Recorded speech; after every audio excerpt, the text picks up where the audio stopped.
The celestial threshold smelled like ozone, and something floral I couldn't identify, which my briefing packet had failed to mention, would make my sinuses feel like they were hosting a small rebellion. I stood at the entrance to the Hall of Luminous Accord, watching what had to be 300 alien dignitaries glide through the space like they were performing synchronized swimming in air, and seriously reconsidered every life choice that had brought me to this moment. Engineer Reeves, my translator drone chirped in my ear, bobbing at shoulder height like an overenthusiastic metal fruit. Your biometric readings indicate significant cardiovascular stress. Shall I summon medical assistance? That's just called being terrified, Delta, I whispered back. It's a human thing. We're allowed to have it at diplomatic functions where one wrong move might start an intergalactic incident. Fascinating. Shall I log this for the cultural database? Please don't. The hall itself defied several laws of physics I'd spent 4 years studying. Crystalline pillars rose from the floor without visible support, humming at a frequency I could feel in my teeth. The ceiling disappeared into something that wasn't quite darkness and wasn't quite light, punctuated by what appeared to be actual stars, though whether they were projections or somehow real I couldn't tell. Banners made of light itself hung in the air, shifting through colors that didn't have names in any human language. The Ascendari had built their star palace in the gravitational sweet spot between three suns, and they wanted everyone to know they had the engineering chops to pull it off. The Ascendari themselves moved through this impossible space with the kind of casual grace that made me hyper-aware of my own tendency to trip over flat surfaces. They looked human enough to trigger uncanny valley responses, which the xenoanthropologists in our delegation found endlessly fascinating, and I found deeply unsettling. The key difference, the thing you noticed immediately, were the ears. Long, elegant, sweeping back from their heads with a slight upward curve at the tips, catching the ambient light like they'd been carved from mother of pearl. Some were adorned with jewelry that seemed to float without touching skin. Others bore intricate tattoos that moved. I watched a nobleman pass within 5 feet of a lady in flowing robes that shifted from deep violet to silver, and they maintained that distance like there was an invisible force field between them. Everyone did. The Ascendari moved in bubbles of personal space, never touching, never even coming close. My briefing had mentioned this in a footnote I'd skimmed at 2 in the morning while trying to figure out if my formal jacket's environmental controls were malfunctioning or just designed by sadists. Speaking of which, the jacket was currently engaged in what felt like active warfare against my circulatory system.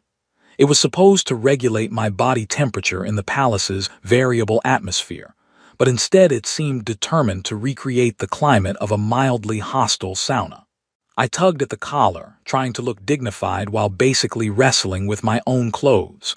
The ceremony begins in 4 minutes, Delta informed me cheerfully. You should locate your assigned seating. Right seating. I pulled up the holographic seating chart on my wrist display, which immediately glitched and showed me what appeared to be a detailed schematic of the palace's waste reclamation system instead.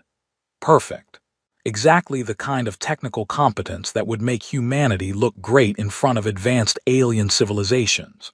Delta, my display is showing me toilets. That is consistent with my expectations of human technology. You're supposed to be helpful. I am being helpful. I'm helping you maintain realistic expectations. I gave up on the display and decided to rely on the ancient human tradition of wandering around looking lost until someone took pity on me. The problem was that the Ascendari didn't seem to do pity. They barely seemed to do acknowledgement. I drifted through the crowd like a ghost at my own funeral, trying to spot anything that looked like a seat designated for minor human functionaries who'd only been invited because someone needed to babysit the delegation's warp drive engineer. The hall was filling rapidly. Nobles in elaborate formal wear that probably cost more than my annual salary took their places on floating platforms that drifted into formation like a very slow, very elegant flock of birds. Some platforms seated single individuals, others held small groups, but always with that careful distance maintained. I watched a family of 4 arrange themselves on their platform with the precision of a military drill, each member exactly the same distance from the others. This is Ethan Reeves, I muttered to myself, who once recalibrated a warp core while it was actively engaged but who cannot figure out where to sit at a fancy party. This is fine. Everything is fine. Your stress levels continue to elevate, Delta observed. Delta, I swear to every star in this three-sun system if you don't. The lights dimmed, which I assumed meant the ceremony was starting and I was officially out of time. I spotted what might have been an empty platform near the back, partially obscured by one of those impossible pillars. It would do. It would have to do.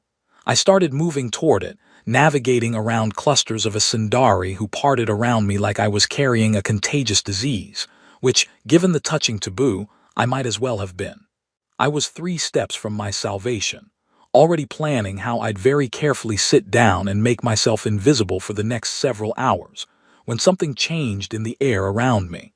The ambient hum of conversation dropped by several decibels. I felt the weight of attention shift, though I couldn't have explained how I knew. A hand closed around my wrist, not gently, not tentatively, with the kind of certainty that suggested the owner had never questioned a decision in her life and wasn't about to start now. The touch was cool, the grip firm enough that I couldn't have pulled away even if I'd wanted to, which I suddenly very much did because every Asundari in my line of sight had gone absolutely still. I turned, already knowing this was going to be bad, not knowing it was going to be catastrophic. She was tall, nearly my height, with silver-white hair pulled back in an intricate style that displayed her ears in their full glory. They were marked with tiny glyphs that glowed faintly, some kind of royal notation I didn't understand. Her eyes were the color of nebulae I'd seen through observatory scopes, purple and blue and silver all at once, and they were looking directly at me with an intensity that made my earlier stress levels seem quaint. Princess Kael'thar. I knew her face from the briefings, daughter of the Eternal Throne, the one the human diplomats had specifically told us not to approach under any circumstances. Her voice cut through the silence like a blade through silk. Sit here. My legs decided to stop consulting my brain and just folded, dropping me onto the floating platform beside Princess Kael'thar with all the grace of a cargo container, experiencing sudden decompression. The platform didn't even wobble, which seemed unfair given that my entire understanding of the universe was currently wobbling quite dramatically. Her hand released my wrist and returned to her lap, but I could still feel the ghost of those cool fingers wrapped around my skin.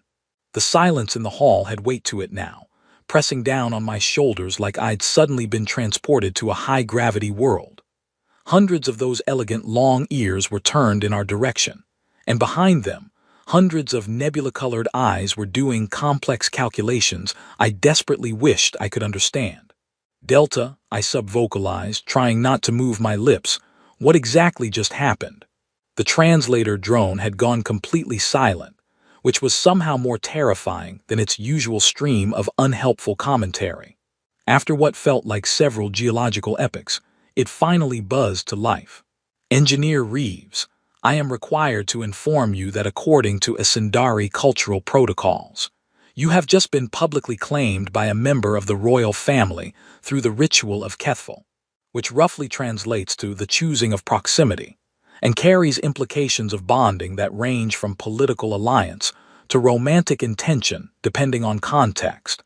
And you should be aware that the penalty for rejecting such a claim can include exile, imprisonment, or in historical cases, molecular disintegration, though that last one hasn't been used in at least 3 generations.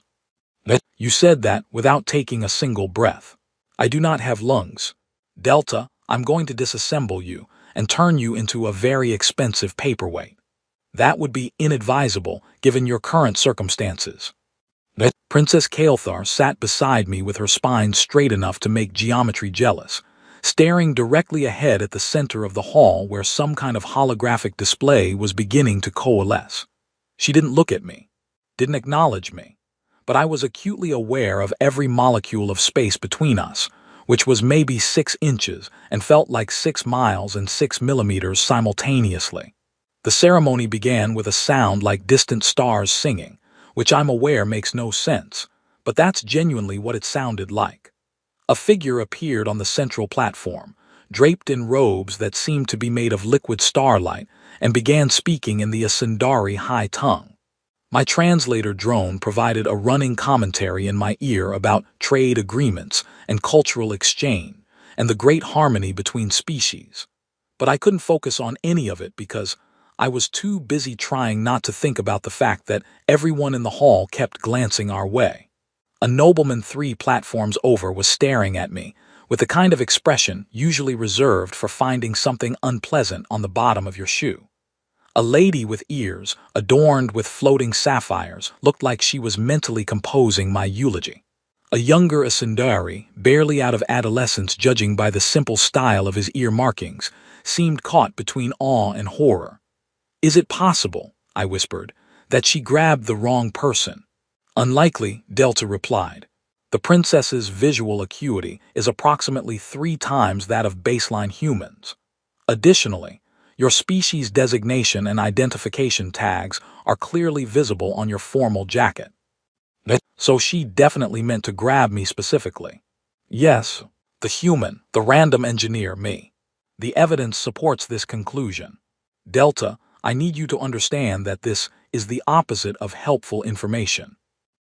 I risked a glance at Princess Kael'thar. In profile, she was all sharp angles and controlled power, the kind of person who'd probably never spilled coffee on herself, or walked into a door frame, or any of the other small humiliations that made up my daily existence. Her jaw was set like she was preparing for battle, which seemed excessive for a diplomatic ceremony, but perhaps made more sense if she just committed some kind of cultural nuclear option by touching me. The speaker continued with what sounded like the Asundari equivalent of thanking everyone for coming and reminding them to silence their communication devices. A human diplomat I vaguely recognized from the shuttle ride stood up when prompted and gave a speech about friendship between worlds that I'm sure was very moving, but sounded like white noise compared to the thundering of my own pulse. "I need to know," I whispered to the air in front of me, not looking at the princess. "What happens next? What am I supposed to do? Delta, give me something useful."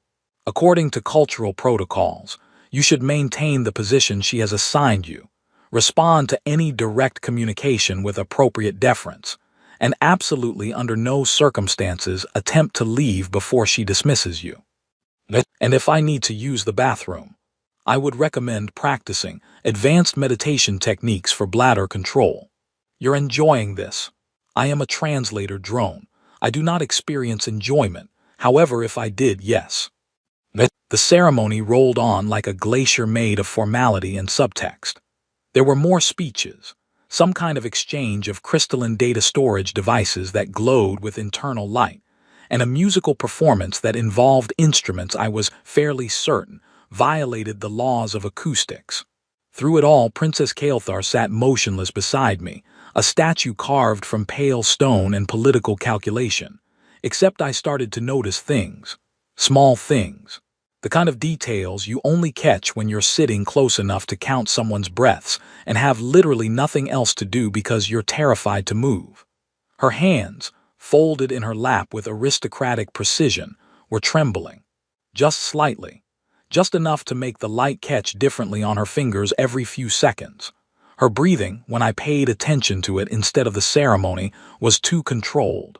The kind of controlled that came from active effort rather than natural calm. She was nervous. Princess Kael'thar, who according to my briefings had negotiated trade agreements with species that communicated through pheromones and color changes, who had once stared down a Vraxian war chief and convinced him to sign a peace treaty, was sitting here beside me actively trying not to shake. That realization did absolutely nothing to calm my own nerves, but it did shift something in my understanding. Whatever was happening, she wasn't doing it from a position of power. She was doing it from a position of something else entirely. A new speaker took the platform, an older Asundari with ears so heavily decorated they seemed to be more jewelry than flesh. He began speaking about the importance of tradition, of maintaining the old ways even as they embraced new alliances. Delta translated, but I barely needed it. The way the speaker's eyes kept drifting to our platform, the subtle emphasis on certain words made his meaning clear. This speech was aimed at us. At her. At whatever she'd just done by grabbing my wrist and pulling me down beside her. I watched her jaw tighten incrementally. Watched the trembling in her hands still into absolute rigidity. She was holding herself together through what had to be sheer force of will. And I suddenly understood with uncomfortable clarity that I wasn't the only person on this platform who had no idea what they were doing and was terrified of the consequences. The speaker concluded with what sounded like a very pointed blessing for those who honored tradition, and sat down to scattered applause that felt more obligatory than enthusiastic. The ceremony moved on to what Delta informed me was the presentation of cultural gifts, which apparently involved a lot of floating boxes and solemn nodding. I had just convinced myself that maybe I could survive this, that maybe I could sit here for however many more hours this lasted, and then figure out what to do about my sudden involuntary entanglement with alien royalty, when Princess Kael'thar spoke. Her voice was low, pitched to carry only to me, barely more than a breath in the space between us. "Thank you for not running." 4 words. 4 words that contained depths of meaning I couldn't begin to navigate. They suggested she'd expected me to run. They suggested she'd worried I might. They suggested that my staying, my simple act of sitting here because my legs had given out and I was too confused to do anything else, meant something. I turned my head just enough to look at her. She was still staring straight ahead, still maintaining that perfect aristocratic posture, but at the very corner of her mouth, I caught something that might have been the ghost of relief. "I'm not actually sure I could run in this jacket," I whispered back. "The environmental controls have decided to wage war on my circulatory system." The corner of her mouth twitched. It was barely perceptible, probably invisible to anyone more than a foot away. But I was close enough to see it, and it hit me with the force of a successful warp jump. Princess Kael'thar, terror of the Asundari court, had almost smiled at my complaint about my malfunctioning jacket. "Human environmental requirements are inefficient," she murmured, still facing forward. "Your species operates within absurdly narrow temperature parameters," says the civilization that built a palace requiring 3 suns to maintain proper lighting. Another twitch, stronger this time. I was developing a dangerous addiction to making it happen. The ceremony continued its glacial progression through what Delta informed me was the traditional recounting of historical alliances, which apparently stretched back several thousand years and involved a lot of species I'd never heard of. An Asundari with golden threads woven through her hair stood and began speaking in a melodic cadence about the Treaty of the Seventh Moon, and I watched approximately 40% of the audience's attention drift toward our platform instead. A man with military bearing and ears marked with what looked like tactical notation was openly glaring at me. Not at the princess. At me specifically, like I'd personally insulted his entire genetic line. Beside him, a younger woman kept whispering to her companion behind a hand that didn't quite conceal her mouth, and I didn't need translation to know they were discussing us. "So," I whispered, trying to sound casual while my stress hormones were having a full-scale rave. "On a scale of minor cultural misstep to intergalactic incident, where would you—" "It was not intended to be." The speaker concluded her historical recitation and yielded the platform to someone who looked like they'd been born wearing formal robes. He launched into what Delta translated as an explanation of trade route expansions, complete with holographic star maps that bloomed in the air like luminous flowers. I tried to focus on the pretty lights and not on the fact that a woman 2 platforms over was staring at Kael'thar with such naked hatred that I reflexively checked for concealed weapons. "Question," I said quietly.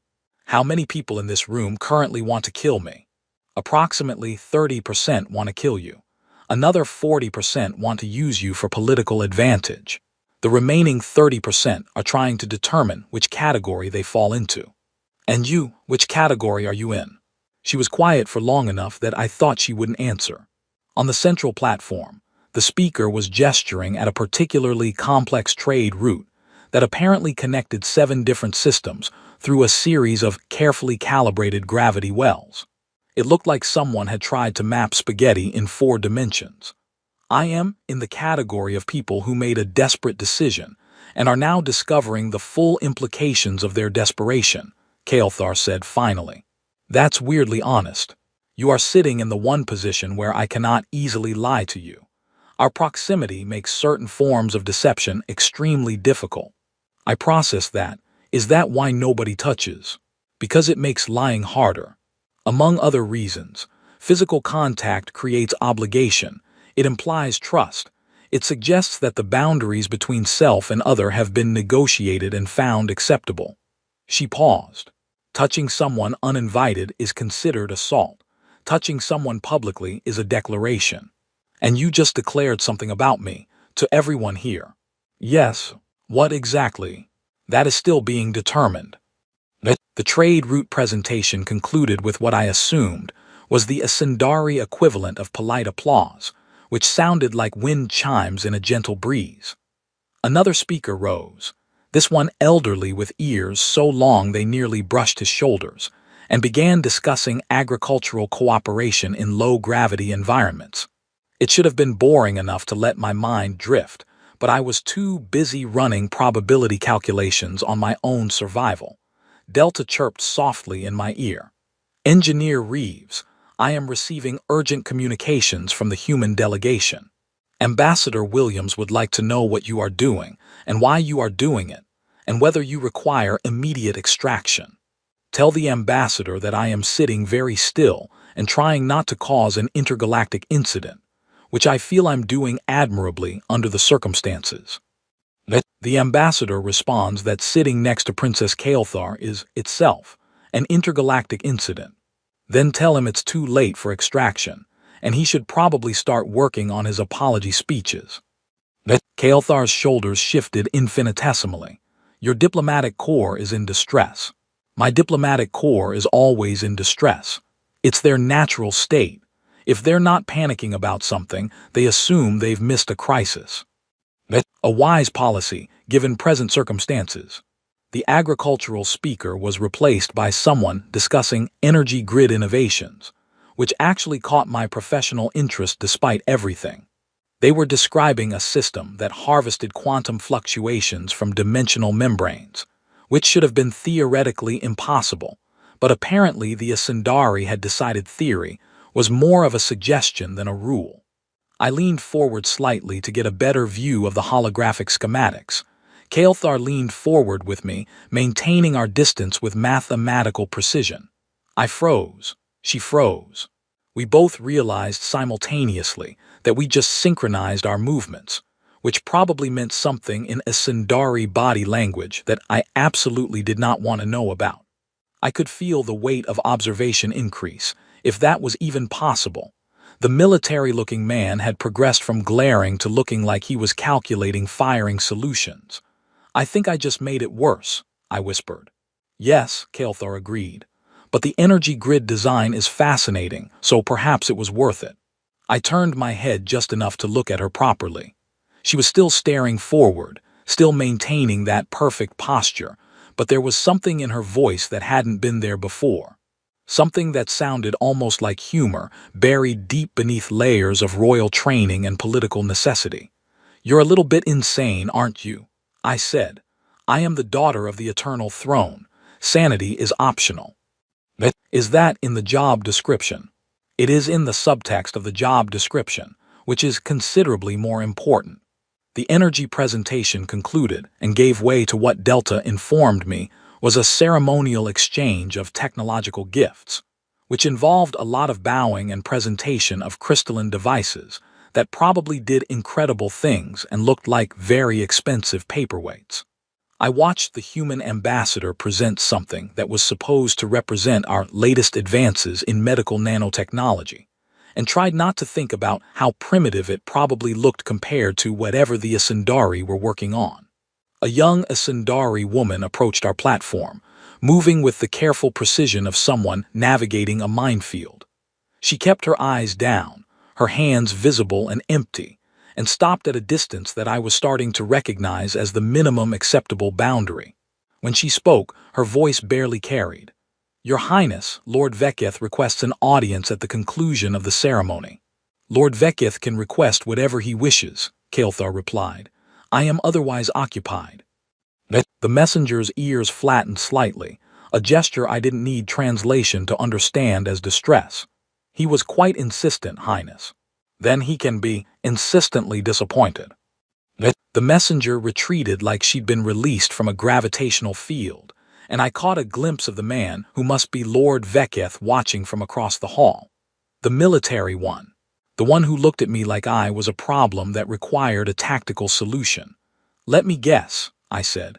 "Lord Vekith is in the 30% who want me dead." "Lord Vekith wants many things. Your death is merely one item on a very long list."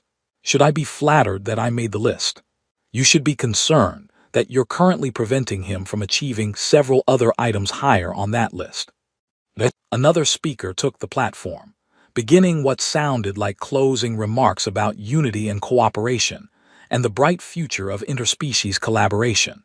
The ambient light in the hall began to shift, taking on warmer tones that suggested we were finally approaching the end of this marathon of formality.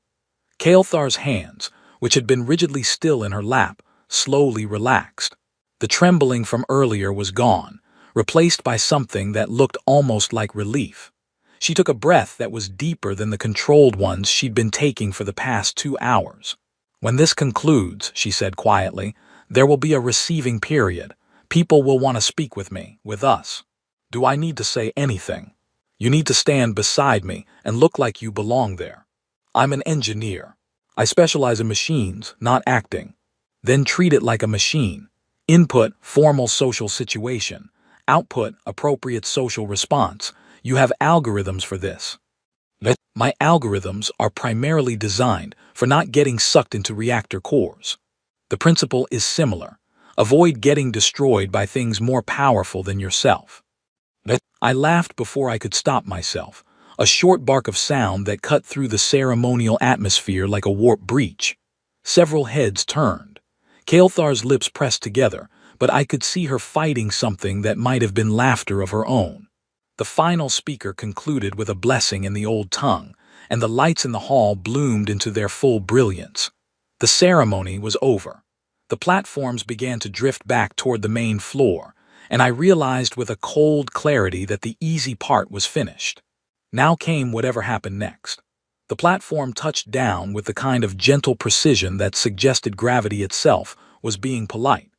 Kael'thar rose in one fluid motion, and I scrambled to follow with significantly less grace, my knees protesting the 2 hours of sitting in what my body had interpreted as a stress position. Around us, the crowd began to flow toward the reception halls like a slow tide of elegant robes and careful personal boundaries. "Stay close," Kael'thar said, not looking at me. "Within arm's reach. It matters." Because of the proximity thing. Because if you drift too far, it suggests doubt. Doubt invites challenge. And challenge means what exactly? Strongly worded letters, formal debates. Duels usually, sometimes assassination. The Isindari prefer our political violence to have proper structure. I decided she was joking, probably, maybe. The look on her face suggested she might not be, which was deeply concerning. We moved into the crowd, and it parted around us like we were emitting some kind of force field.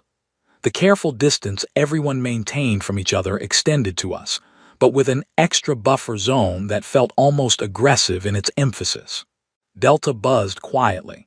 "Ambassador Williams is approaching. He appears to be experiencing significant emotional distress." "How can you tell?" "His cardiac rhythm is visible from orbit." The ambassador materialized from the crowd looking like a man who'd aged a decade in the past 2 hours.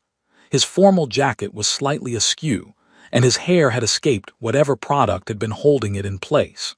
He stopped at the appropriate distance from Kael'thar, gave a bow that was probably textbook perfect, and then looked at me with the expression of a parent discovering their child had decided to juggle chainsaws. "Engineer Reeves," he said with admirable calm, "might I inquire as to your current status?" I'm discovering that sitting down is more complicated than I previously believed. Your Highness, the ambassador continued, smoothly redirecting to Kael'thar, the human delegation is honored by your attention to our colleague, though we confess some confusion as to the protocols involved. There is no confusion, Kael'thar replied. Engineer Reeves has accepted a position in my household. The protocols are clear. I made a sound that was probably not diplomatic. I'm sorry, I've accepted what now? We will discuss the details privately, she said, and there was something in her voice that wasn't quite a command but wasn't quite a request either. Ambassador Williams, your delegation performed admirably during the ceremony. The Eternal Throne will be pleased. It was a dismissal wrapped in a compliment, and the ambassador recognized it immediately. He gave another bow, shot me a look that conveyed approximately 17 different warnings and one plea for mercy, and retreated into the crowd. I watched him go with the sinking feeling of a man watching his last lifeboat drift away. I don't remember accepting a position, I said. You sat where I told you to sit. You remained when you could have fled. In our culture, that is acceptance. In my culture, that's called being too confused to move. The outcome is identical. We were moving through the reception hall now, past tables laden with food that glowed in colors food should not glow, past conversation clusters that fell silent as we passed. Lord Veketh stood near one of the crystalline pillars, surrounded by what looked like military advisors or possibly hired muscle. His ears were decorated with sharp silver pieces that looked less like jewelry and more like weaponry. He didn't approach, but his eyes tracked us with the intensity of targeting systems. Kael'thar didn't acknowledge him, didn't change her pace, but I felt her tension increase like someone had turned up the gravity. That's the one who wanted to talk to you, I said. That is the one who wanted me to marry his son and consolidate two of the most powerful military houses in the Empire. And I'm currently interfering with that plan. You are currently obliterating that plan. My choice of you makes a statement about my priorities that is both public and irrevocable. What statement exactly? She was quiet for several steps, navigating us around a group of younger Ascendari who bowed so low their ears nearly touched the floor. When she spoke, her voice was barely audible over the ambient music that seemed to emanate from the walls themselves. That I choose connection over strategy. That I value individual agency over political convenience. That I am willing to break every expectation placed upon me since birth to claim something that is mine alone to claim. You chose me for that, a random human engineer you'd never met. I chose you because you were outside the system, because claiming you meant claiming my own autonomy. Because in that moment, watching you search for somewhere to belong, I saw someone as trapped by circumstance as I was. She paused. And because your file indicated you once told a superior officer that his understanding of warp mechanics was theoretically possible but practically idiotic, which suggested a useful disregard for authority. I laughed sharp and surprised. That got me demoted. That made you interesting. We reached what appeared to be a private alcove, separated from the main hall by curtains of light that rippled like water. Kael'thar stepped through and I followed, and suddenly the noise of the reception dropped to a distant murmur. The space was small, intimate, with a view of the three suns through a window that definitely hadn't been there a moment ago. She turned to face me fully for the first time since grabbing my wrist, and I saw the exhaustion in her eyes beneath the royal bearing. I have placed you in considerable danger. Lord Veketh is not accustomed to being denied, and there are others who see you as either a threat or an opportunity. Your life has become significantly more complicated. I noticed. You could refuse formally. It would cause scandal, but you would be free to return to your delegation and eventually to Earth. The dishonor would fall primarily on me. I thought about it, really thought about it. Thought about going back to my quiet life, calibrating warp drives and avoiding diplomatic functions. Thought about never having to worry about assassination or political intrigue, or sitting through ceremonies that lasted longer than some planetary orbits. It sounded peaceful, safe, boring. What happens if I stay? I asked. You become part of my household, you attend court functions, you learn our ways, you survive assassination attempts with what I'm told is characteristic human resilience. Her expression shifted slightly. You help me navigate the impossible position of being born to rule while wanting to choose my own path.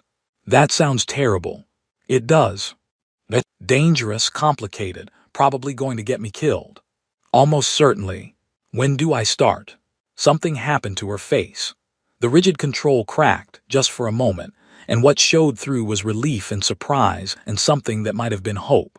Her ears tilted forward, a gesture Delta had once told me indicated openness and trust.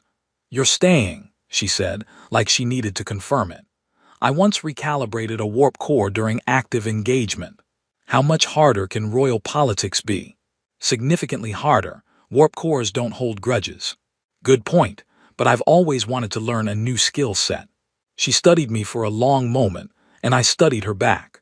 In the light of the three suns, her ears caught the illumination and seemed to glow from within, and I realized that whatever I'd stumbled into, it was going to change everything about the person I'd been. The careful engineer who followed protocols and avoided complications was going to have to become someone else. Someone who could stand beside an alien princess and pretend he belonged there until the pretending became real. "There is a story my people tell," Kael'thar said quietly, gesturing to the window and the three suns beyond. "About those stars.